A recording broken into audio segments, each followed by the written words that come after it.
was one of India's biggest sex scandal. And a lot of people are not aware about it at all. 250 college girls who were victims of a grooming gang in Ajmer way back in 1992. The case where nearly 100 teenage girls were sexually abused laid bare a toxic mix of religious reach and political impunity. Welcome viewers. அது 1992 April Ajmer, ராஜஸ்தானுடைய Ajmer அப்படிங்கிற மாவட்டத்தில் இருக்கிற மக்கள் எல்லாருமே ரொம்பவே சந்தோஷமா தான் வாழ்ந்துட்டு வந்தாங்க. அப்படி இருக்கும்போது தான் ஒரு நாள் ஏப்ரல் மாதம் 1992 வருடம் ஒரு நபர் ஒரு கடை வீதி வழியா நடந்து போயிட்டு இருக்காரு. அப்ப அந்த வீதியில போற வர்ற மக்கள் எல்லாருமே அந்த நபரை ஒரு மாதிரி முகத்தை சுழிச்சிட்டு பார்த்துட்டே போயிட்டு இருக்காங்க. இதை பார்த்த அந்த நபரோ எதனால எல்லாருமே நம்மள ஒரு மாதிரி பார்த்துட்டு போயிட்டு இருக்காங்க அப்படின்னு ஒரு குழப்பத்தோடவே நடந்து போயிட்டு இருக்காரு. அப்ப கரெக்டா அவருடைய மனைவியும் அதே வீதியில எதிர்க்க நடந்து வராங்க. அப்படி வர்றவங்க ஒரு போட்டோவை கையில வச்சுட்டு அழுதுட்டே நடந்து வர்றதை பார்த்து நோட் பண்ண அந்த நபர் உடனடியா ஓடி போய் அவருடைய மனைவியை தடுத்து நிறுத்துறாரு. அவருடைய மனைவியுடைய கையில் இருந்த அந்த போட்டோவை வாங்கி பார்த்த அவருமே அதை பார்த்த உடனே தன்னுடைய தலையில அடிச்சுட்டு அழுக ஆரம்பிக்கிறாரு. அப்படி அந்த போட்டோல இருந்தது உடம்புல ஒரு ஒட்டு துணி இல்லாம நியூடா இருந்த அவங்களுடைய பொண்ணு போட்டோ தான். ஆனா இது வெறும் ஆரம்பம் மட்டும்தான். பிகாஸ் அதுக்கப்புறமா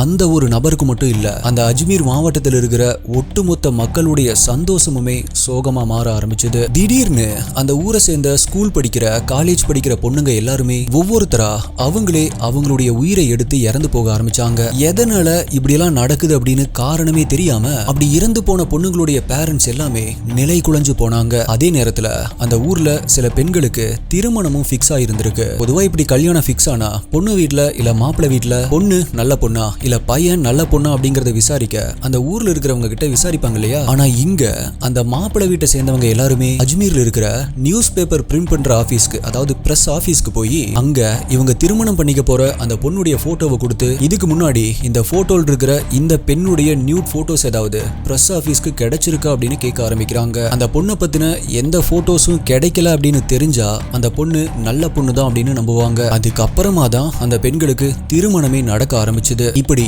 ஒரு போட்டோவை மட்டுமே வச்சு ஒரு பெண்களுடைய கேரக்டரை ஜட்ஜ் பண்ற அளவுக்கு அந்த டைம்ல அஜ்மீர்ல இருந்த பெண்களுடைய நிலை ரொம்பவே மோசமா இருந்துச்சு. பிகாஸ் அந்த டைம்ல அஜ்மீர் பகுதியில் இருந்த பல பெண்களுடைய நியூட் போட்டோஸ் அங்க இருக்கிற மக்கள் மத்தியில லீக் ஆக ஆரம்பிச்சது. அதனால அவமானத்துல நொந்து போன பல பெண்கள் அவங்களுடைய மனசு உடைஞ்சு போய் அவங்களுடைய உயிரை அவங்களே எடுத்து இறந்து போறாங்க. எதனால இப்படி நடக்குது, யார் இந்த போட்டோஸ் எல்லாம் எடுக்கிறது, அப்படி அந்த ஊர்ல என்னதான் நடந்துட்டு இருக்கு அப்படின்னு விசாரிச்சு பார்க்கும் பொழுது ஒரு ஸ்ட்ரேஞ்சான விஷயத்தை கண்டுபிடிக்கிறாங்க. அது என்ன அப்படின்னா, அப்படி இறந்து போன பெண்கள் எல்லாத்துக்கிட்டையுமே ஒரு ஒற்றுமை இருந்துச்சு. அவங்க எல்லாத்துக்கிட்டையுமே ஒரே ஒரு விஷயம் மட்டும் காமனா இருந்துச்சு. அது அவங்க எல்லாருமே ஒரே ஸ்கூல் ஒரே காலேஜ்ல படிக்கிற பெண்கள் அப்படிங்கிறது தெரிய வருது. அதன் பிறகு இன்னுமே விசாரிச்சு பார்க்கும் பொழுது அப்படி போட்டோஸ் லீக் ஆகி பாதிக்கப்பட்ட பெண்கள்ல சில பெண்கள் தைரியமா சாகாம இருந்திருக்காங்க. அவங்க அப்படி லீக் ஆன அந்த போட்டோஸ்க்கு பின்னாடி இருக்கிற உண்மைய, டார்க் ட்ரூத்தை அவங்களுடைய பேரண்ட்ஸ் கிட்ட ஓப்பனா சொல்ல ஆரம்பிக்கிறாங்க. அப்படி அவங்க சொன்னது, அஜ்மீர்ல இருக்கிற ஒரு கும்பல் இந்த மாதிரி எல்லா பெண்களையுமே பிளாக்மெயில் பண்ணி ரேப் பண்ணிட்டு அதன் பிறகு அவங்க இப்படி மிரட்டி போட்டோஸும் எடுத்துட்டு இருக்காங்க அப்படிங்கிற ரொம்பவே ஷாக்கிங்கான ஒரு விஷயம் தெரிய வருது. உடனடியா அது யாரு அப்படின்னு தெரிஞ்சுக்கிட்ட அந்த பேரண்ட்ஸ் அந்த கும்பலை சேர்ந்த நபர்கள் மேல போலீஸ்ல கம்ப்ளைண்ட் கொடுக்கறதுக்காக போலீஸ் ஸ்டேஷன் போயிருக்காங்க. ஆனா அந்த கிரிமினல்ஸுடைய குடும்பமும் அஜ்மீர்லயே மிகப்பெரிய புள்ளிகள், மிகப்பெரிய அரசியல்வாதிகள் அப்படிங்கறதால போலீஸ் அந்த கம்ப்ளைண்ட்டை வாங்குறதுக்கே மறுத்திருக்காங்க. இன்னொரு விஷயம், அந்த குற்றவாளிகள் எல்லாருமே முஸ்லிம்ஸ். அப்படி ரேப் பண்ணப்பட்ட பெண்கள் எல்லாருமே ஹிந்துஸ் அப்படிங்கறதால இது பப்ளிக்கு தெரிய வந்துச்சு அப்படின்னா ஒரு மிகப்பெரிய மத கலவரத்தையே ஏற்படுத்தும் அப்படின்னு எந்த ஒரு நடவடிக்கையுமே எடுக்காம இருந்திருக்காங்க. இப்படி போலீஸே இத பத்தி விசாரிக்க பயந்துட்டு இருக்கும்போது ஒரு நியூஸ் பேப்பர் அந்த கிரிமினல்ஸ் உடைய அத்தனை பேருடைய போட்டோவையும் அப்படியே டைரக்டா பிரிண்ட் பண்ணி ஒரு பெரிய ஆர்டிகலா நியூஸ் வெளியிடுறாங்க. அதுக்கப்புறமா தான் இந்தியா முழுக்கவே இது ஒரு சென்சேஷனல் நியூஸா மாற ஆரம்பிச்சது. ஆனா அப்ப கூட போலீஸ் அவங்க மேல எந்த ஒரு நடவடிக்கையுமே எடுக்காததால மக்கள் வீதியில இறங்கி போராட்டம் பண்ண ஆரம்பிச்சாங்க. இதனால அஜ்மீர்ல ஒரு மிகப்பெரிய கலவரமே உருவாகுது. அந்த கிரிமினல்ஸால அப்படி ரேப் பண்ணப்பட்ட விக்டிம்ஸ் உடைய எண்ணிக்கை 1 or 2 கிடையாது. மொத்தமா 250க்கும் மேற்பட்ட பெண்கள் இப்படி ரேப் பண்ணப்பட்டு நியூட் போட்டோஸ் அவங்க எடுத்து வச்சிருக்காங்க அப்படிங்கிறது தெரிய வருது. 1992ல இந்த உலகத்தில் இருக்கிற பல நாடுகள் பல பிரச்சனைகளை எதிர்கொண்டுட்டு இருந்துச்சு. ஆனா ஆனா அதே சமயம் இந்தியாவுல நம்ம இந்த மாதிரியான ஒரு பிரச்சனையை எதிர்கொண்டுட்டு இருந்தோம். ஆனா இந்தியாவுடைய வரலாற்றுல இப்படி ஒரு சம்பவம் நடந்திருக்கு அப்படிங்கிறது இப்ப வரைக்குமே நிறைய பேருக்கு தெரியாது. பிகாஸ் போலீஸ் அரசியல்வாதிகள் அப்படின்னு சேர்ந்து அஜ்மீர்ல இப்படி ஒரு விஷயம் நடந்திருக்கு அப்படிங்கறதையே இந்தியாவுடைய வரலாற்றிலிருந்தே மறைக்கணும் அப்படின்னு எவ்வளவோ முயற்சி பண்ணிருக்காங்க. ஆனா அப்போ மீடியா ரொம்பவே ரிஸ்க் எடுத்ததால தான் இந்த நியூஸ் மக்களுக்கு தெரிய வந்துச்சு. இந்தியாவுடைய பிக்கஸ்ட் செக்ஸ் ஸ்கேண்டல் அப்படின்னு அழைக்கப்படுற அஜ்மீர் செக்ஸ் ஸ்கேண்டலை பத்தி தான் இன்னைக்கு வீடியோல நம்ம டீகோட் பண்ண போறோம். நீங்க பார்த்துட்டு இருக்கிறது சரவணன் டீகோட்ஸ். நான் உங்கள் சரவணன். வாங்க இன்னைக்கு வீடியோக்குள்ள போலாம்.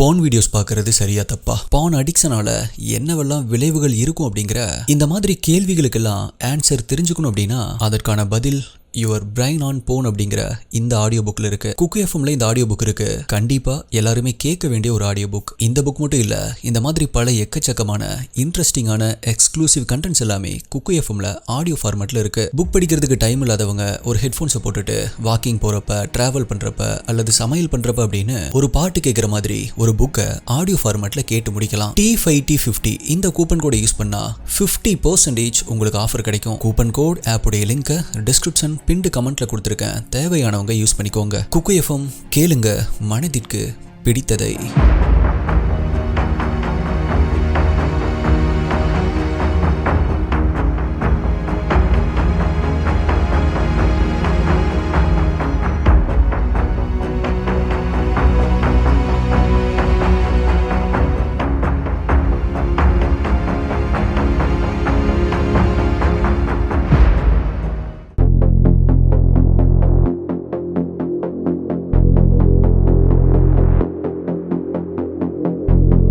ஆயிரத்தி 1990 வருடம் அஜ்மீர் மாவட்டத்துல சோஃபியா அப்படிங்கிற ஒரு ஸ்கூல் பெண்கள் மட்டுமே படிக்கக்கூடிய ஒரு ஸ்கூலா இருந்துச்சு. அந்த ஸ்கூல்ல 12th ஸ்டாண்டர்ட் படிச்சுட்டு இருக்கிற கீதா சிங் அப்படிங்கிற பெண்ணிற்கு இந்த இடத்துல கீதா அப்படிங்கிறது உண்மையான பெயர் கிடையாது. நான் இங்க கீதா அப்படின்னு சொல்லியிருக்கேன். சோ கீதாவுக்கு எப்படியாவது ஒரு பெரிய அரசியல்வாதியா வரணும் அப்படிங்கிற ஒரு பெரிய கனவு இருந்துச்சு. இப்படி இருக்கும் பொழுதுதான் ஃபரூக் அப்படிங்கிற ஒருத்தன் கீதா அப்படி ஸ்கூலுக்கு போகும்போதும் வரும்போதும் பார்த்துட்டே இருந்திருக்கான். அவனுக்கு கீதாவை ரொம்பவே பிடிச்சு போனதால எப்படியாவது கீதாவை தன்னை லவ் பண்ண வைக்கணும் அப்படின்னு நினைக்கிறான். அதனால கீதாவை அவளுக்கே தெரியாம டெய்லியுமே ஃபாலோ பண்ண ஆரம்பிக்கிறான்.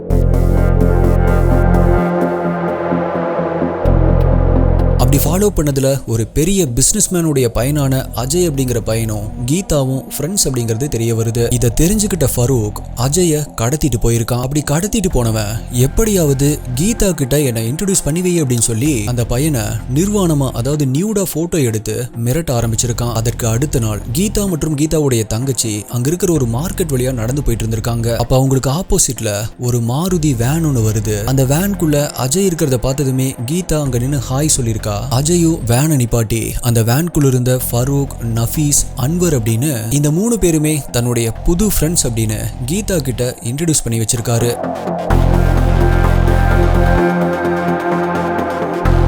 கீதா இப்ப அவங்கள பார்த்ததுமே சந்தோஷத்துல அதிர்ச்சி அடைகிறாங்க. பிகாஸ் அந்த 3 பேருமே அந்த அஜ்மீர் சிட்டிலேயே ஒரு மிகப்பெரிய செலிபிரிட்டி அளவுக்கு ஃபேமஸான ஒருத்தங்க. அப்படி ஃபேமஸா இருக்கிற அளவுக்கு அந்த 3 பேருமே யார் அப்படின்னா அஜ்மீர்ல இருக்கிற ஒரு ஃபேமஸான தர்காக்கு பரம்பரையா ஒரு ஃபேமிலி இன்சார்ஜா இருந்துட்டு இருக்காங்க. இந்த 3 பேருமே அந்த ஃபேமிலியை சேர்ந்தவங்க தான். Also Farooq Indian Youth Congress உடைய பிரசிடென்ட், நஃபீஸ் அந்த யூத் காங்கிரஸ் உடைய வைஸ் பிரசிடென்ட், அன்வரு அந்த யூத் காங்கிரஸ் உடைய ஜாயிண்ட் செக்ரட்டரி. இப்படி இவங்க அரசியல்வாதிகள் கூட அப்படிங்கறதால ஏற்கனவே அரசியல்ல இன்ட்ரெஸ்டா இருந்த கீதாவிற்கு அவங்கள பார்த்ததுமே எனக்கும் பாலிடிக்ஸ்ல ஏதாவது ஒரு போஸ்டிங் ஏற்பாடு பண்ணி தர முடியுமா அப்படின்னு கேட்டிருக்காங்க. பேசுறதுக்கு ஏதாவது ஒரு சான்ஸ் கிடைச்சிராதா அப்படின்னு ஏங்கிட்டு இருந்தவனுக்கு இப்படி ஒரு சான்ஸ் கிடைச்சது ரொம்பவே சாதகமா போச்சு. அதுக்கப்புறமா அரசியல் சம்பந்தமா பேசுறதுக்காக ஃபரூக் மற்றும் கீதா அடிக்கடி தனியா மீட் பண்ணி பேச ஆரம்பிச்சிருக்காங்க. அப்படியே இந்த பழக்கம் நாளடைவுல காதலா மாற ஆரம்பிக்குது.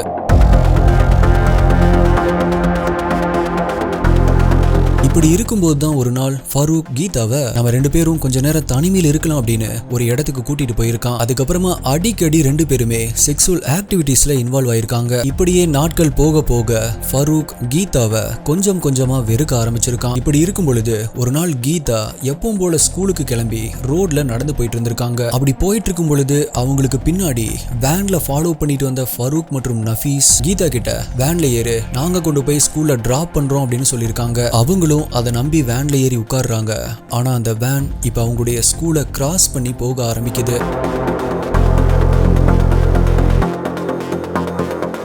உடனே கீதாவோ வண்டி ஸ்கூலை தாண்டி போயிட்டு இருக்கு, ஸ்டாப் பண்ணுங்க அப்படின்னு ரொம்பவே பதட்டத்தோட சொல்லியிருக்காங்க. அதுக்கு ஃபரூக்கோ, நீ கேட்ட போஸ்டிங்க்கு அப்ளை பண்ணணும் அப்படின்னா முதல்ல அதுக்கு ஒரு அப்ளிகேஷன் ஃபார்ம் ஃபில் பண்ணணும். ஆல்சோ உன்னுடைய பாஸ்போர்ட் சைஸ் போட்டோவும் வேணும். அந்த போட்டோ எடுக்க தான் இப்ப நம்ம போயிட்டு இருக்கோம் அப்படின்னு சொல்லியிருக்கான். அப்படி போட்டோ எடுத்ததுக்கு அப்புறமா நான் மறுபடியுமே உன்னை ஸ்கூல்ல கொண்டு வந்து டிராப் பண்ணிடுறேன் அப்படின்னு சொல்லியிருக்கான். இதை கேட்டதும் கீதாவும் சரி ஓகே அப்படின்னு சொல்லியிருக்காங்க. ஆனா அப்படி அவங்க எடுக்க போற அந்த ஒரு போட்டோ தான் கீதாவுடைய தலையெழுத்தை மட்டும் இல்ல, இன்னும் பல பெண்களுடைய தலையெழுத்தை மாற்ற போகுது அப்படிங்கிறது அப்ப அவங்களுக்கு தெரிஞ்சிருக்காது. ஆல்சோ அடுத்து நடக்க போற அந்த சம்பவம் தான் அஜ்மீருடைய வரலாற்றுல இடம் பிடிக்க போற ஒரு இன்சிடென்ட் அப்படிங்கிறது கீதாவுக்கு அப்ப தெரிஞ்சிருக்காது.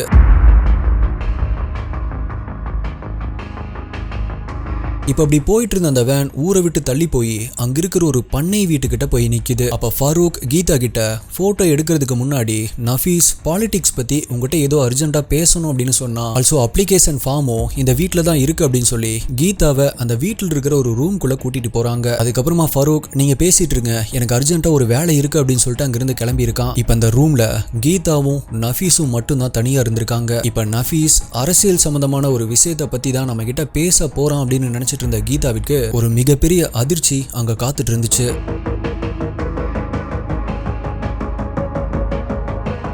கீதா அப்படி உள்ள போனதுமே நஃபீஸ் கொஞ்ச நேரத்திலேயே கீதாவை ரேப் பண்ண ட்ரை பண்றான். கீதாவோ அவனை தள்ளி விட்டுட்டு வெளியே தப்பிச்சு ஓடி வர முயற்சி பண்ணிருக்கா. ஆனா அவங்களுடைய கையை பிடிச்சு அந்த ரூம்குள்ள இழுத்து அந்த ரூமுடைய கதவை லாக் பண்ணிருக்கான். அதன் பிறகு நீ இப்ப ஒத்துக்கல அப்படின்னா இங்கேயே உன்னை கொலை பண்ணிருவேன் அப்படின்னு மிரட்டி ரேப் பண்ண ஆரம்பிச்சிருக்கான். எல்லாமே முடிஞ்சதுக்கு அப்புறமா நியூடா போட்டோஸும் எடுத்து வச்சிருக்கான். அதன் பிறகு ரொம்ப நாளா அந்த போட்டோஸை வச்சு மிரட்டி ஃபரூக், நஃபீஸ், அன்வர் அப்படின்னு இந்த 3 பேருமே அடிக்கடி கீதா ரேப் பண்ணிட்டே இருந்திருக்காங்க. ஒரு கட்டத்துல இப்படி எடுத்து இந்த போட்டோ வெளியே லீக் ஆக கூடாது அப்படின்னா கீதா கிட்ட உன்னுடைய ஃப்ரெண்ட்ஸ் யாரையாவது எங்களுக்கு இன்ட்ரோடியூஸ் பண்ணி வை அப்படின்னு பிளாக்மெயில் பண்ண ஆரம்பிச்சிருக்காங்க.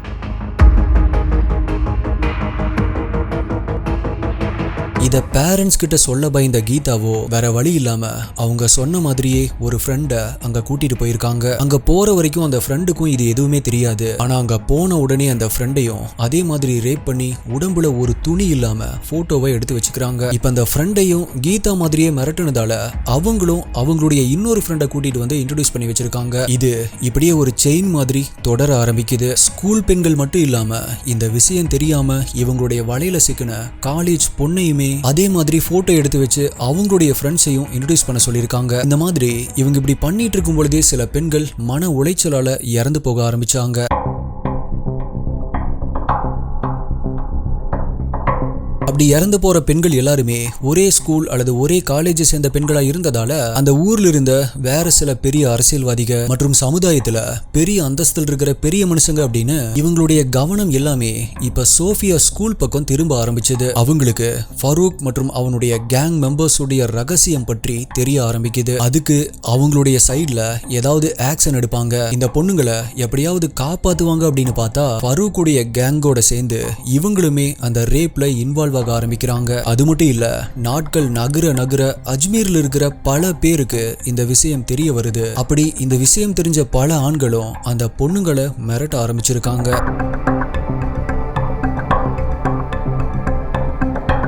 இந்த போட்டோ விஷயத்தை மட்டும் தெரிஞ்சு வச்சுக்கிட்டு அவங்க கிட்ட அந்த நியூட் போட்டோவே இல்லாம அந்த நியூட் போட்டோ அவங்க கிட்ட இருக்கிற மாதிரி காமிச்சுக்கிட்டு எனக்கு ஃபரூக்க தெரியும், நானும் அவங்களுடைய கேங் மெம்பர் தான், நான் அவருடைய டிரைவர், ஃபரூக் தான் என்ன அனுப்புனாரு, இந்த மாதிரி ஆளுக்கு நிறைய பேரு ஒவ்வொரு பொய் சொல்லி பல பெண்களை இந்த மாதிரி மிரட்டி ரேப் பண்ண ஆரம்பிச்சிருக்காங்க. பால்காரன், டீ கடைக்காரன், வயசானவன், இந்த மாதிரி பல பேர், அந்த ஊர்ல இத பத்தி தெரிஞ்ச பல ஆண்கள் இந்த பெண்களை மிரட்டி ரேப் பண்ண ஆரம்பிச்சிருக்காங்க. இப்படி இந்த பெண்களுக்கு நடக்கிற அநியாயத்துக்கு ஒரு முடிவே கிடையாது அப்படின்னு யோசிச்சுட்டு இருக்கும்போது அதுக்கான ஒரு நாளும் வருது. எப்படி இது எல்லாமே ஒரு போட்டோல தான் ஆரம்பிச்சதோ, இப்ப அதே போட்டோவால தான் அதற்கான தீர்வும் கிடைக்க ஆரம்பிச்சது.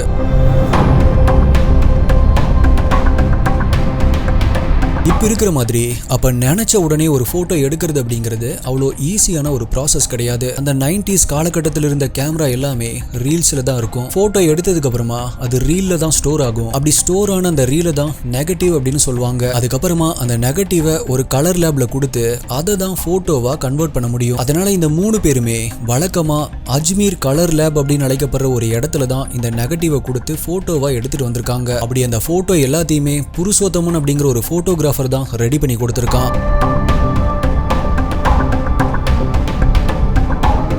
ஒரு நாள் அந்த புருஷோத்தமனுடைய ஃப்ரெண்டான தேவேந்தர் அப்படிங்கிற நபர் அந்த ஸ்டுடியோக்கு போய் எதாச்சியா அங்கிருந்த போன் மேகசினை பார்த்திருக்காரு. அப்ப புருஷோத்தம், இதெல்லாம் என்ன பெரிய போட்டோ, இரு நான் உனக்கு வேற போட்டோ காட்டுறேன் அப்படின்னு அவனுடைய ஃப்ரெண்டு கிட்ட அந்த பெண்களுடைய சில போட்டோஸை காமிச்சிருக்கான். அப்ப அந்த ஃப்ரெண்டோ அவங்கிட்ட எதுவுமே சொல்லாம அந்த போட்டோஸுடைய ஒரு காப்பியை மட்டும் எடுத்துட்டு அங்கிருந்து கிளம்பி இருக்காரு. அப்படி எடுத்த அந்த காப்பீஸ் எல்லாத்தையுமே ஸ்ட்ரெயிட்டா அவருக்கு தெரிஞ்ச நிறைய பிரஸ் ரிப்போர்ட்டர்ஸ் கிட்ட கொண்டு போய் கொடுத்திருக்காரு.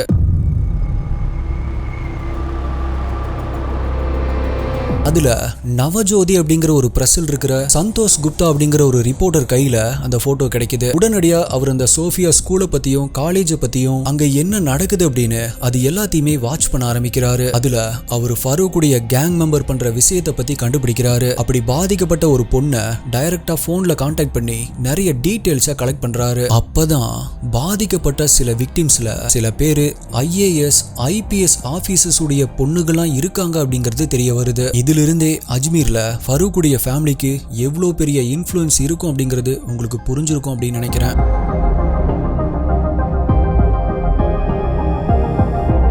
IAS IPS உடைய பெண்களே இதுல விக்டிம்ஸா இருக்கும் பொழுது இது எல்லாமே தெரிஞ்சு மத்த எல்லா பிரஸ்ஸுமே இந்த போட்டோஸ் எல்லாமே பப்ளிஷ் பண்றதுக்கு தயங்கிட்டு இருந்தாங்க. ஆல்சோ சில போலீஸ் ஆபீசர்ஸ்க்கு கூட இந்த விஷயம் முன்னாடியே தெரிஞ்சிருந்தும் கண்டும் காணாத மாதிரி தான் இருந்திருக்காங்க. இப்ப அந்த ரிப்போர்ட்டர் சந்தோஷ் குப்தா அவருக்கு கிடைச்ச அந்த போட்டோல அந்த பெண்ணுடைய போட்டோவை மட்டும் பிளர் பண்ணிட்டு கூடவே அதுல சம்பந்தப்பட்டிருக்கிற சில கிரிமினல்ஸான ஃபரூக், நஃபீஸ், அன்வர், இஸ்ராத் அலி, சலீம், பர்வேஸ் அன்சாரி, புட்டான், ஹாரிஸ், கைலாஸ் சோனி, புருஷோத்தமன் அப்படின்னு இவங்க எல்லாருடைய போட்டோவையும் போட்டு கடந்த 2 வருடங்களா பெண்கள் எவ்வளவு கொடுமைகளை அனுபவிச்சுட்டு இருக்காங்க அப்படின்னு நியூஸ் ரெடி பண்ணி ஒரு பெரிய ஆர்டிகலா மே 15, 1992 தைரியமா பப்ளிஷ் பண்றாரு. அதே சமயம் மதன் சிங் அப்படிங்கிற ஒரு ரிப்போர்ட்டரும் ஃபரூக் கேங் பத்தின போட்டோஸ் எல்லாத்தையுமே போலீஸ் கிட்ட ஹேண்ட் ஓவர் பண்றாரு. இந்த நியூஸ் வெளிவந்த உடனே அஜ்மீர் முழுவதுமே ஒரு மிகப்பெரிய கலவரமே ஏற்படுது. இப்படி எல்லாம் நடக்க வாய்ப்பே இல்ல. இந்த ஊர்ல நம்மளை எதிர்த்து யாரு பேசுவாங்க, இங்க நம்ம வச்சதுதான் சட்டம் அப்படின்னு நினைச்சிட்டு இருந்த ஃபரூக் மற்றும் அவனுடைய கேங் இந்த நியூஸ் வெளிவந்ததுமே நடுநடுங்கி போறாங்க. இப்ப அவங்களுடைய மொத்த கோபமும் ரிப்போர்ட்டர்ஸ் மேல திரும்புது. உடனடியா அந்த 2 ரிப்போர்ட்டர்ஸையும் கொலை பண்றதுக்கு ஃபரூக் ஆட்களை அனுப்பி வைக்கிறான். அப்ப ரிப்போர்ட்டர் மதன் சிங் இருக்கிற இடத்தை தெரிஞ்சுக்கிட்டு அங்க போன ஃபரூக்குடைய ஆட்கள் அந்த இடத்திலேயே அவரை ஷூட் பண்ணி கொலை பண்றாங்க.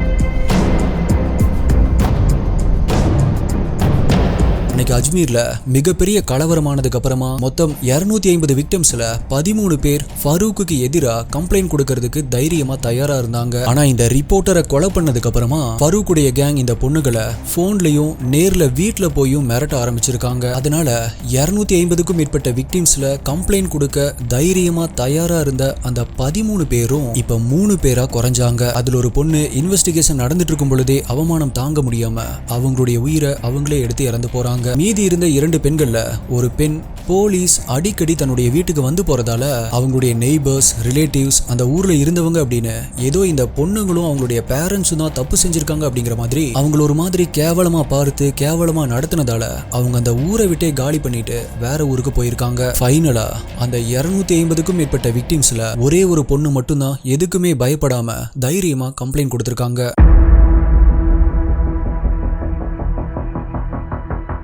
அந்த கம்ப்ளைண்ட் படி போலீஸ் இன்வெஸ்டிகேஷன் பண்ணதுல இந்த கேஸ்ல மொத்தம் 18 பேர் அரெஸ்ட் பண்ணப்படுறாங்க. ஆனா அதுல மெயின் அக்யூஸ்டான ஃபரூக்க பிப்ரவரி 2007 வருடம், அதாவது 1992 சம்பவம் நடந்து அவங்க அப்ப ரேப் பண்ணதுக்கு 15 வருஷம் கழிச்சு 2007 தான் அவன் அரெஸ்ட் பண்ணிருக்காங்க. ஆனா அதிலிருந்து 7 வருஷம் கழிச்சு செப்டம்பர் 2013 ராஜஸ்தான் ஹைகோர்ட் ஃபரூக்க ரிலீஸ் பண்ணிருக்காங்க. அடுத்து முக்கியமான குற்றவாளிகள் எல்லாமே போக்சோ சட்டத்தில் அரெஸ்ட் ஆகி 5 வருடங்கள்ல பெயில்ல வெளிவந்திருக்காங்க.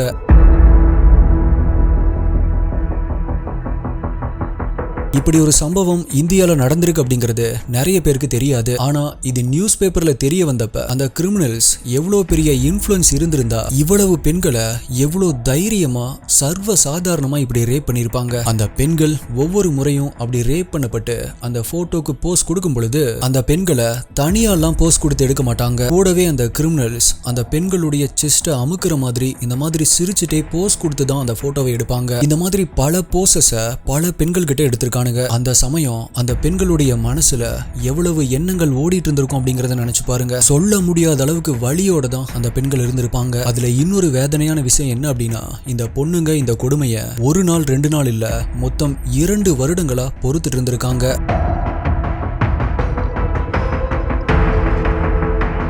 இந்த விஷயம் வெளியே தெரிஞ்சதே ரிப்போர்ட்டர் சந்தோஷால தான். அவர் மட்டும் அந்த ரிஸ்க் எடுக்காம இருந்திருந்தா இன்னைக்கு இந்த உண்மை எல்லாமே மறைக்கப்பட்டு இந்தியாவுடைய வரலாற்றிலிருந்தே மறைக்கப்பட்டிருக்கும். அந்த போட்டோஸ் எல்லாத்தையுமே டெலிகிராம்ல அப்லோட் பண்றேன், கண்டிப்பா போய் செக் பண்ணி பாருங்க. இந்த சம்பவத்துக்கு அப்புறமா அஜ்மீர்ல இருக்கிற எல்லா ஃபேமிலியுமே தங்களுடைய பொண்ணுங்களை திட்டுறதையே அவாய்ட் பண்ணிட்டாங்க. எக்ஸாம்ல ஃபெயில் ஆனா கூட தன்னுடைய பொண்ணுங்களை ஒண்ணுமே சொல்ல மாட்டாங்க. முக்கியமா தன்னுடைய பொண்ணுங்க எந்த பையனை விரும்புறாங்களோ அவங்களுக்கே கட்டி வைக்க ஆரம்பிச்சாங்க. எதனால இப்படி பண்றாங்க?